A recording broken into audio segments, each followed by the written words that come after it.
बिस्मिल्लाहिर्रहमानिर्रहीम। Hello everyone, welcome back to my channel. कैसे हैं आप सब। इस वीडियो में जो है मैं आप लोगों के साथ जो है ईद पे दावत के लिहाज से जो है 4 रेसिपीज़ मैं इस वीडियो में शेयर कर रही हूं, जो कि आई होप आप लोगों को अच्छी लगेंगी। सबसे पहले तो मैं ये चरगा कबाब की रेसिपी शेयर करूंगी, जो कि इसकी फुल रेसिपी जो है आपको डिस्क्रिप्शन बॉक्स में मिल जाएगी, और इसको बनाने का मेथड जो है वो मैं आप लोगों के साथ ये सामने से शेयर कर रही हूँ।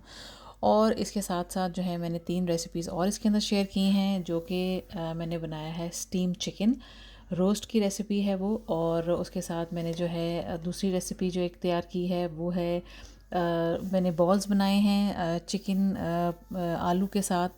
चिकन पोटैटो बॉल्स हैं वो, और बहुत ही मज़ेदार रेसिपी है वो भी।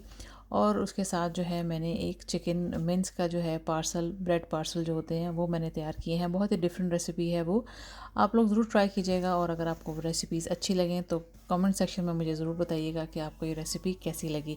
तो आप वीडियो को एंड तक देखिएगा, ताकि सारी रेसिपीज़ की जो एग्जैक्टली जो उनका मेथड है, जो उनकी रेसिपी है, वो आप लोगों को पता चल सके। तो आई होप आप लोगों को वीडियो अच्छी लगेगी, और वीडियो अच्छी लगे तो इसको लाइक ज़रूर कीजिएगा। And thanks for watching.